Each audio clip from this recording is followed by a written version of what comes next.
Ubisoft's a little bit harder to grade because it had a lot of meh and a lot of dumb, but it also had some real good, and it kind of balances each other out. So it's harder to find exactly where it lands because of that.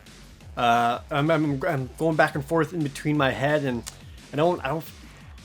You know what? Let's just go through it, and maybe I'll figure out as I say things out loud. So the conference starts off with a crazy, insane dance party as there was a lion and a giraffe and lollipop girls or some candy cane girls. Sorry, and they were all dancing to Queen, which is dope. But it was Just Dance 2017, and you know what? It has to show up at some point in the conference, and good on them for just getting it out of the way early. Plus, it was a way to at least start with energy going into the conference, so that's fine. It's a game they a game they have to do, and they got it out of the way. That's fine.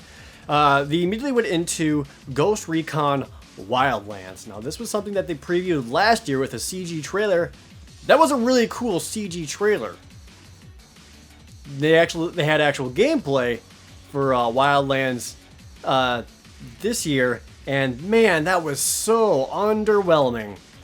That is not what I expected at all. As I was watching it, I couldn't help but shake this feeling that it was a third-person, slower-paced Far Cry game. And what they had showed in that gameplay was vastly different than kind of what was teased last year. Last year they're showing, here's the drug lord's den or whatever. Here's all the different ways you can approach it. Stealth, brute force, a helicopter or something, I forget what. And that didn't really, that wasn't really conveyed in what they had shown. Because what this game is another open world Ubisoft game. It's 4-player co-op, which is great. But it's another open world Ubisoft game, which means there's going to be radio towers that you're going to have to climb to survey the land and find all the map markers so you know where the gameplay is. And it was just very... Man, nothing was really exciting about it. Again, it was 4-player co-op. They tried to make things... They tried to have the players playing the game, feel like actual gamers by trying to be snarky or have real lingo as they're playing, and it just doesn't work. Look, when people play video games, Ubisoft, no one says, I got 3 tangos in front of me. People say, aw shit, 3 dudes. No one says tango. So just stop trying to do that. So it was very slow paced, and there was nothing in there that was really exciting and really made you feel like this was going to be a really cool, super awesome game. It just looked like another third-person shooter that was like in a Far Cry kind of universe. They had a drone come out to scan the area, but we've seen drones in games before. And the entire demo actually went on for far too long, I thought.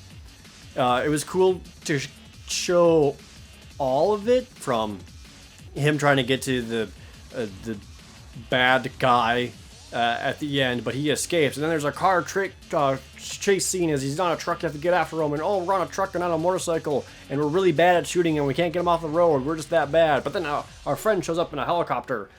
So I'm glad they showed everything, but it really could have been snappier. Just started the demo a little bit later, ended it just a little bit shorter because it kind of dragged on. And I feel like that's also indicative of the game, because it felt like it dragged on also meant the game itself wasn't very exciting. So I am really not optimistic about Ghost Recon Wildlands at all. I think it's going to be extremely underwhelming unless they really change things up. I will say, that certainly looked like legitimate gameplay that they were showing, because it didn't look that great. And that's a problem Ubisoft has had before in the past, where they always show a whatever new game, and even just graphically, it looks amazing, and all these small details or little gameplay things.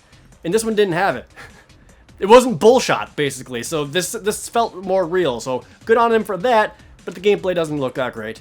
And it's not coming out until early next year, which was surprising, because it looked surprisingly polished for what it was, even if it wasn't great. But at least they have a little more time on it in case they need it, and my viewpoint is they do. I don't know what they could possibly do to it, but I don't know. I wasn't that impressed by what I saw for Wildlands. Thankfully, the next thing they showed was way cooler. They went into like a mock teaser trailer for like another modern day war army open world game, and plot twist, it's South Park. That actually made me laugh out loud a lot. This whole section was actually really good.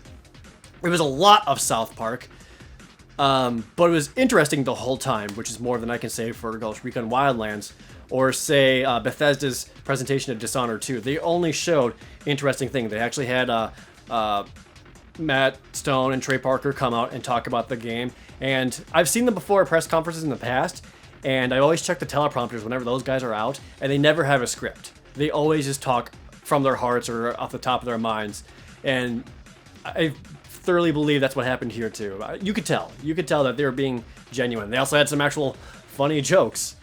So they showed off some of the character creations for South Park about how you become a superhero. It's actually a direct sequel to The Stick of Truth. So your same new kid is now stuck between these superhero teams. They're doing like a Civil War style thing where it's Cartman's superhero team versus what I can only assume Kenny's superhero team, which again is another really cool idea.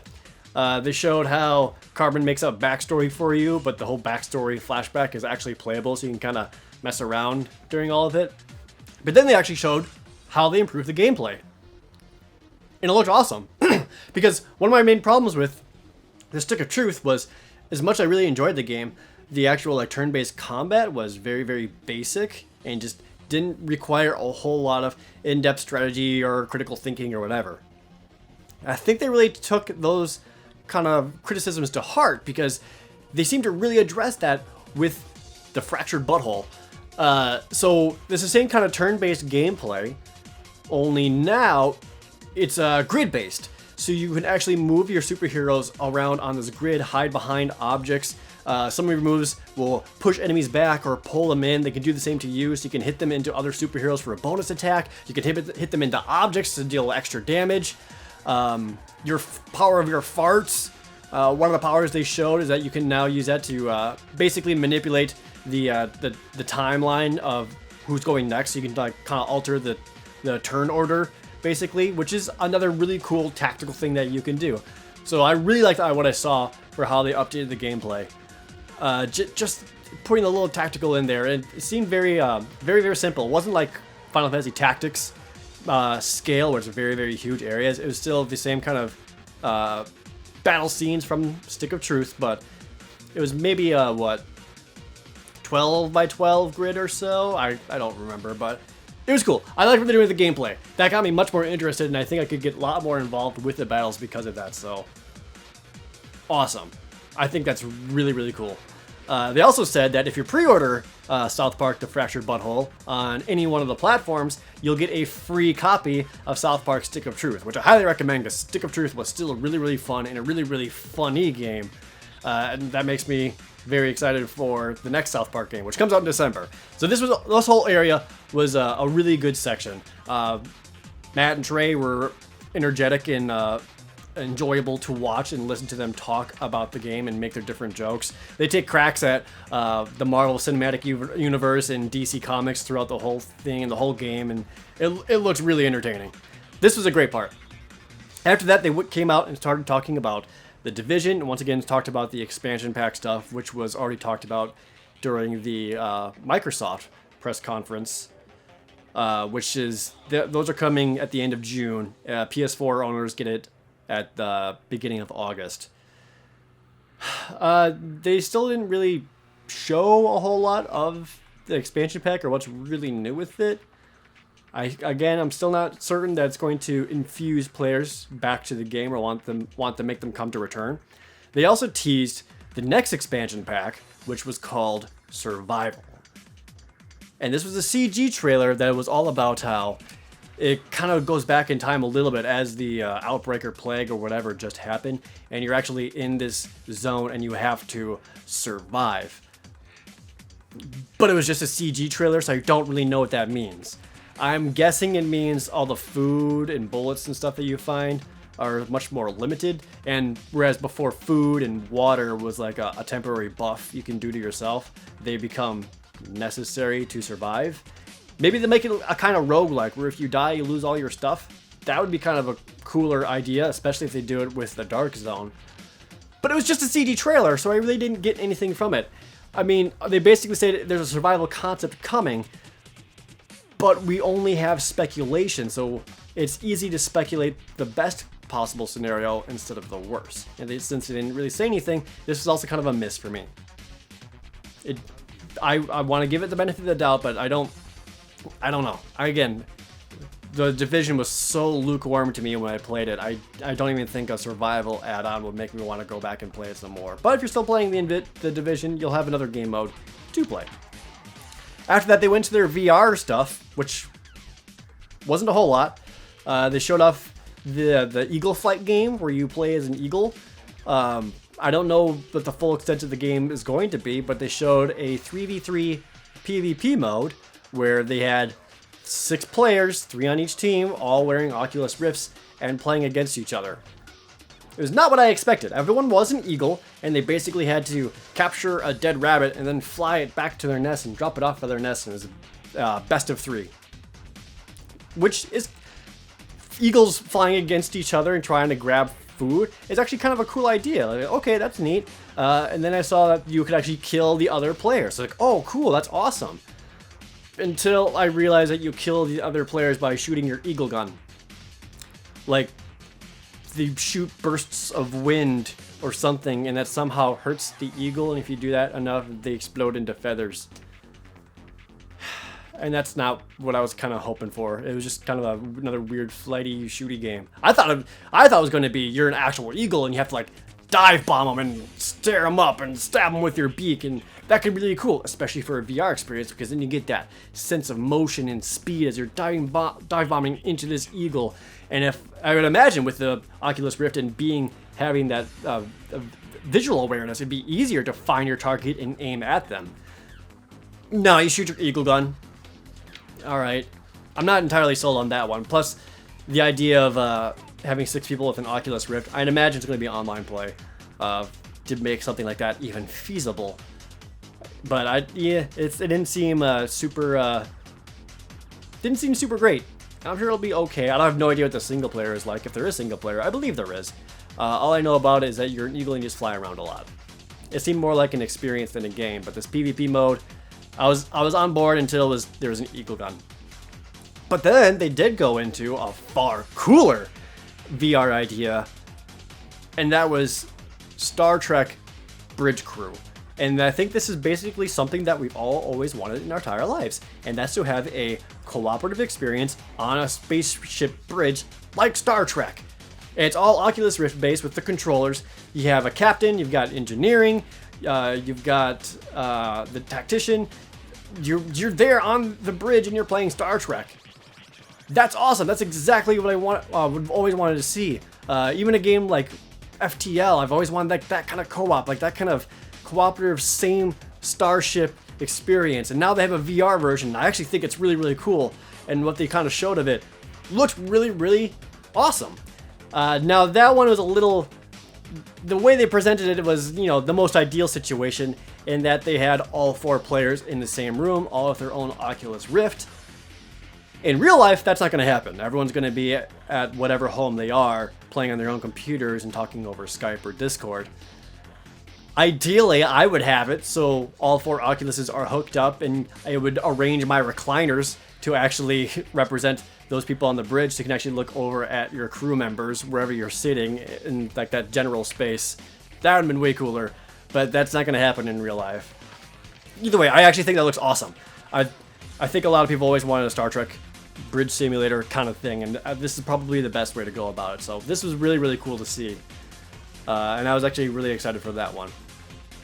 They then went into For Honor. And For Honor was a surprise last year. This was that game where it was Vikings versus samurais versus knights, and you had no idea it was coming, but suddenly they were all fighting. It was an awesome multiplayer deathmatch kind of experience, and it looked cool, and it still looks cool. Only now, it actually has a single-player campaign with a backstory I did not expect at all. I don't think anyone expected. All I can really gather from it was that there's some kind of Ragnarok and now all three factions are suddenly in the same timeline or same universe or whatever, and they're basically fighting for survival. Like, there was a small bit of water, and all three factions started fighting over this water, and ever since then, they've been fighting since. But it was all because of some evil lady named, I'm sorry, I wrote it down, Apollyon? She's like, I'm Apollyon, I will make them fight, har har har.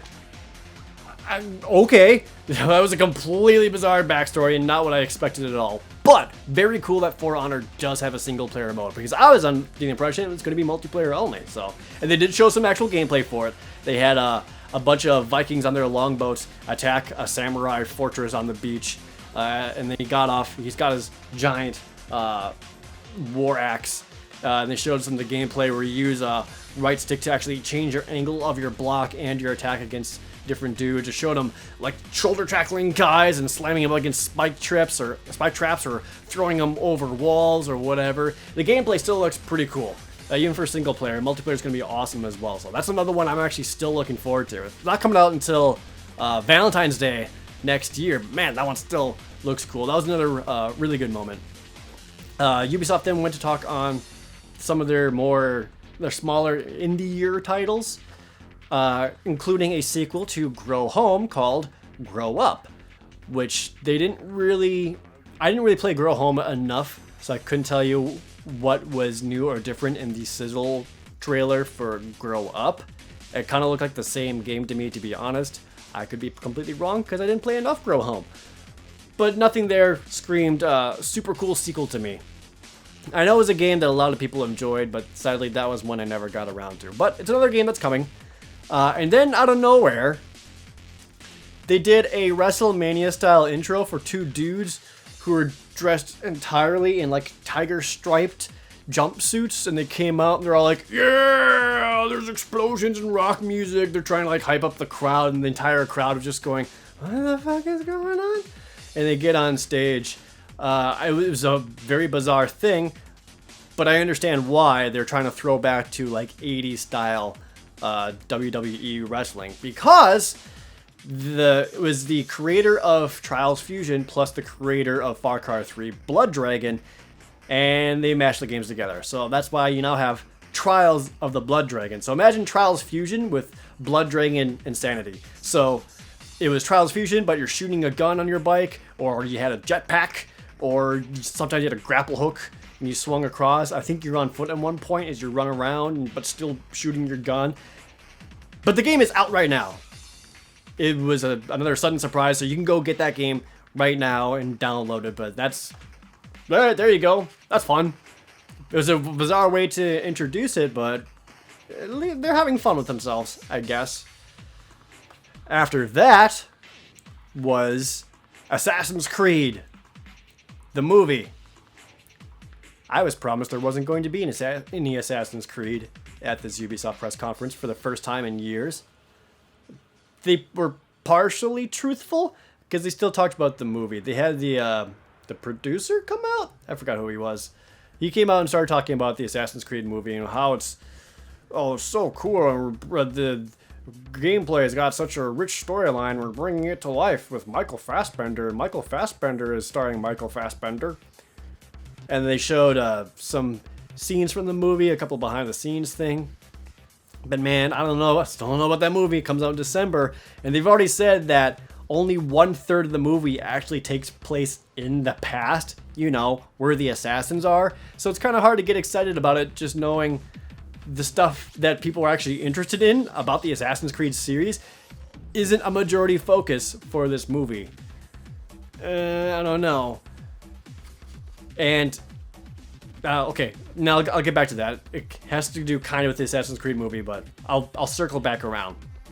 So afterwards, they naturally talked about Watch Dogs 2. And Watch Dogs 1 was a cool foundation, and even though it was completely bull when they previewed it and it launched and it worked like shit, it was still a cool idea foundation for a sequel. So I'm glad they are doing the inevitable sequel. And it still looks okay. I will say once again, much like the Ghost Recon Wildlands trailer, it didn't look like it was lying to us. Like, the graphics weren't like super amazing, incredible immersion style stuff. I think Ubisoft made it a point this year to make sure none of their games looked like they were going to be too big of liars. Ever since that really happened too much with, say, Assassin's Creed, Watch Dogs, The Division. I think they kind of made that a point, which good on them. But the game still looks okay. The parkour stuff looks awesome. Just making it easier to traverse around the urban environments of San Francisco this time. Even though I know the actual gameplay of it is going to be just holding a button and pressing forward. But it'll look cool. And they showed off some of the hacking stuff. It's another open world game, and you know what? You get a drone. Another game, open world game from Ubisoft where you get a drone to help you out. And the scan through the target, and the dude was in the. I will say the main character is far better than anything they've ever done with Aiden Pierce from the last game, because Aiden Pierce was too emo and too edgy and everything is dark and gray, whereas this dude is actually charismatic and kind of has fun with his job. And just in 1 minute of seeing him, he's already a far more interesting character than Aiden goddamn Pierce was with his iconic baseball cap. So good on him for that. It seems like the game's taking itself just a little less seriously and is trying to be a little more fun, which is good. And they showed him going through and sneaking around this complex, and he was taking dudes out using stealth takedowns and his rotoscope baton. And he was using threw out like a shock mine to basically stun two guards and take them out. He was using a lot of gadgets to take dudes out. And I was really into that. I thought that was really cool. But then the fighting started happening, and he whipped out a gun and he was just shooting guys. Man, I swear, Watch Dogs would be such a cooler concept and such a cooler game if you just didn't have guns. Let me take out all my enemies using just hacking a car so it drives forward and hits a dude. Let me just throw gadgets so it takes them out. Just shooting guys is so overdone and so uninteresting these days. Stick with this to hacking. Make it so integral to his character that he only hacks or he only uses gadgets. I would love to see that. But it's still not happening. Maybe Watch Dogs 3. Maybe, but that was my main gripe with the Watch Dogs 2 gameplay stuff, is that at the end of the day, it's still a third-person shooter, and that's how you're going to solve most of your problems, rather than through hacking and kind of puzzle solving or kind of innovative gameplay. Then they had the dude from Sony Pictures come out so they could talk about Watch Dogs, the movie. What? Your Assassin's Creed movie isn't even out yet. We don't even know if it's good. Why should we get excited about a Watch Dogs movie? The Assassin's Creed movie could suck real bad. You're gonna Squaresoft yourself. Remember when Squaresoft tried to make a Final Fantasy movie? It killed them. they had to merge to stay alive. So I think they're kind of overestimating the popularity of Watch Dogs so much that they think that people want to see a movie of it. That being said, a movie could be cool on it. But I know the movie is just going to have dudes whipping out guns and shooting at each other instead of focusing on just the hacking concept of it. Whatever. Maybe I'll be completely wrong whenever it comes out 3-4 years from now. And then after that, Ubisoft wanted to end their conference by saying, we have a new IP, which is awesome to hear. That's always great to see from any publisher or any developer, that they got something new. And they announced Steep, and it was underwhelming. This was another open world game, only it's on a snowy mountain, and you can kind of basically take your dude to wherever you want. And it was the snowy mountain open world X Games video game. I don't know how else to explain it. You paraglide, but you can also snowboard, you can also ski, you can also wingsuit just around this mountain, but there really wasn't like a core focus or a goal. It's just kind of mess around on this snowy mountain doing whatever you want. Sometimes you'll see other players and you can do races and stuff with them if you initiate it. Otherwise, you just go around on this mountain. I don't really know. Certainly not for me. I'd rather just have defined goals or medals to get or certain courses. Yeah, I mean, it was a new IP, it was that, but it certainly wasn't exciting. It was an extremely underwhelming demonstration. Again, bonus points for it being the actual game, showing gameplay, not just trailer stuff, but I don't know. That was not exciting at all. And that's what it kind of comes down to for Ubisoft, is that a lot of the stuff that they wanted to be exciting just wasn't. And that was real low points. Talking about the Assassin's Creed movie and the Watch Dogs movies, those were low points. The better things that I actually liked a lot that were really cool was, say, the Star Trek VR, For Honor. They had other cooler stuff than that, right? South Park, of course. Yeah, all the South Park stuff. Like, that was all really cool, and everything else was just either very meh or on the lower side. And that's why it makes it difficult to grade, because the stuff that that was cool was really cool, but the stuff that was not cool was on the lower end. So, because of that, I want to be the nice guy.